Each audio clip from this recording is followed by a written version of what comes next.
வணக்கம். சினி மினிமினி. கவலை இல்லாத மனிதன் இப்படிப்பட்ட பெயரில் ஒரு படத்தை கவியரசு கண்ணதாசன் தயாரித்திருக்கிறார்.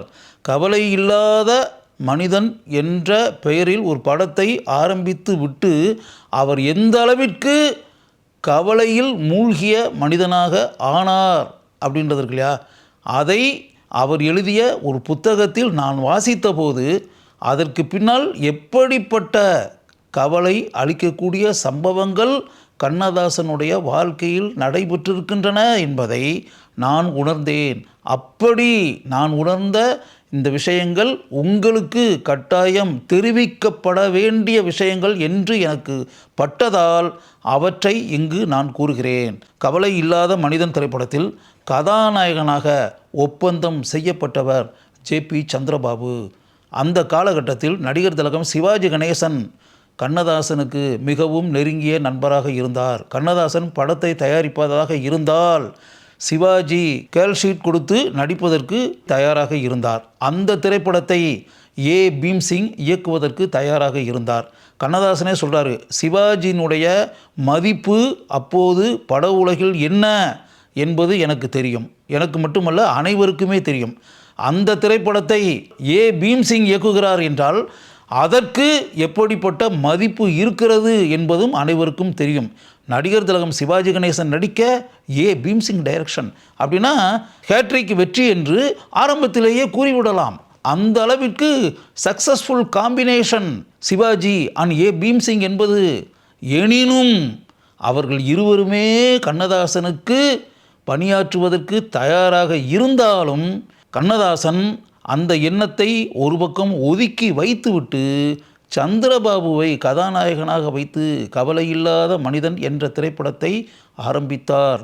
நடிகர் திலகம் சிவாஜி கணேசன் அப்போது பட உலகில் வாங்கி கொண்டிருந்த சம்பளத்தை விட சந்திரபாபுவிற்கு அதிகமான பணத்தை கண்ணதாசன் கொடுத்திருக்கிறார். இன்னும் கூறுவதாக இருந்தால் தான் சம்பளமாக பேசிய தொகையை விட கண்ணதாசனிடமிருந்து 20,000 ரூபாய், அந்த காலகட்டத்தில் 20,000 ரூபாய் அதிகமாக சந்திரபாபு வாங்கி இருக்கிறார்.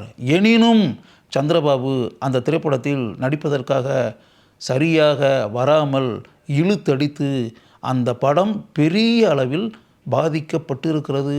அந்த படத்தினுடைய உச்சக்கட்ட காட்சியை படமாக்கப்பட வேண்டிய நாள், அந்த உச்சக்கட்ட காட்சியை 4 நாட்கள் படமாக்க வேண்டும் என்று ஏற்கனவே திட்டமிட்டு இருக்கிறார்கள். ஆனால் அந்த உச்சக்கட்ட காட்சி 4 மணி நேரத்தில் படமாக்கப்பட்டு முடிந்து விட்டது. 4 மணி நேரத்தில் படமாக்கப்பட்டதற்கு முக்கிய காரணமே சந்திரபாபு தான். அந்த படமாக்கப்பட்ட நாளன்று உரிய நேரத்தில் சந்திரபாபு படப்பிடிப்பு தளத்திற்கு வரவில்லை. அந்த படத்தில் நடிக்க வேண்டிய டி.எஸ். பாலையா, எம்.ஆர். ராதா இருவரும் அங்கு வந்து விட்டார்கள். எந்த அளவிற்கு அவர்கள் இருவரும் பிரபல நட்சத்திரங்கள் என்று உங்களுக்கே தெரியும். அவர்கள் இருவரும் வந்து சேர்ந்த பிறகு கூட சந்திரபாபு படப்பிடிப்பு நடக்கும் இடத்திற்கு வரவில்லை. இதை கேள்விப்பட்ட கண்ணதாசன் குளிக்காமலேயே காரை எடுத்துக்கொண்டு சந்திரபாபுவினுடைய வீட்டிற்கே சென்றிருக்கிறார். இவர் அங்கே போகும்போது சந்திரபாபு உள்ளே தூங்கிக்கிட்டு இருக்காருன்னு சொல்லிட்டு அங்கே இருக்கக்கூடிய பையன் சொல்லியிருக்கான். சரி, அவர் எந்திரிக்கட்டும், அதுவரை நம்ம காத்திருப்போம் அப்படின்னு சொல்லி வெளியே இருக்கக்கூடிய சோஃபாவில் 2 மணி நேரம் 2 hours கண்ணதாசன் அமர்ந்திருக்கிறார். 2 மணி நேரம் கழித்து அந்த பையனை கூப்பிட்டு, என்னப்பா அவர் எந்திரிச்சிட்டாரா அப்படின்னு கேட்டால், சார் அவர் எந்திரிச்சு பின்னாடி இருக்க வாசல் வழி அவர் வெளியே அப்போவே போயிட்டாரே சார்னு. யோசித்து பாருங்கள். கண்ணதாசன் கண்ணில் கண்ணீர் மல்க எழுதி இருக்கிறார் தான் எழுதிய நூலில். நான் யாருக்காகவும் இப்படியெல்லாம் போய் காத்திருந்ததா வரலாறே கிடையாது. அவர் என்ன சொல்கிறாருன்னா, கலைஞர் மு. கருணாநிதி என்னுடைய நெருங்கிய நண்பர். கருணாநிதியை நான் பார்ப்பதற்காக போனால் கூட ஃபோன் பண்ணிவிட்டு இத்தனை மணிக்கு நான் வர்றேன் அப்படின்னு சொல்லிட்டு தான் அவரை பார்ப்பதற்காகவே போவேன். எவ்வளவு பெரிய ஆளாக இருந்தாலும் நான் எந்த மனிதனுக்காகவும் காத்திருந்ததாக வரலாறே இல்லை.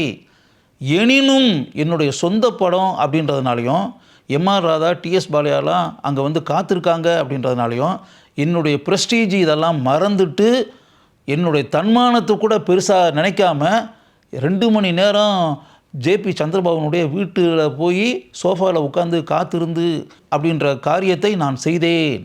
அப்படி செஞ்ச பிறகு கூட எனக்கே தெரியாமல் டிமிக்கி கொடுத்துட்டு பின்வாசல் வழியாக ஜேபி சந்திரபாபு கிளம்பி சென்று விட்டார் அப்படின்னு வரும்போதே என்னுடைய தன்மானத்தை உரசிய சம்பவமாக நான் அப்போது உணர்ந்தேன் அப்படின்னு சொல்லி கண்ணதாசன் எழுதுகிறாரு. அதற்கு பிறகு இந்த விஷயத்தை கேள்விப்பட்டு எம்.ஆர். ராதாவும் டி.எஸ். பாலையாவும் சந்திரபாபு எங்கே இருக்கிறார் என்பதை கண்டுபிடிப்பதற்காக தங்களுடைய கார்களில் பயணித்திருக்கிறார்கள். யோசிச்சு பாருங்கள், எப்படிப்பட்ட சம்பவமெல்லாம் நடந்திருக்குன்னு பாருங்கள். சந்திரபாபுவை தேடி இப்படிப்பட்ட சம்பவமெல்லாம் பட உலகில் நடந்திருக்கிறதா அப்படின்றத நினைக்கும்போது உண்மையாகவே சந்திரபாபு இன்றைக்கி உயிருடன் இல்லை. இருந்தால் கூட நமக்கு அவர் மீது அளவற்ற ஆத்திரமும் கோபமும் உண்டாகத்தானே செய்யும். இன்னும் சொல்லப்போனால் சந்திரபாபு தேடி போய் 2 மணி நேரம் காத்து கிடந்து அப்படின்ற ஒரு விஷயம் இருக்கு இல்லையா, இதை கண்ணதாசன் திரும்பி வந்து எம்.ஆர். ராதாட்ட சொல்லும்போது கண்ணதாசன் கேவி அழுதுருக்காரு.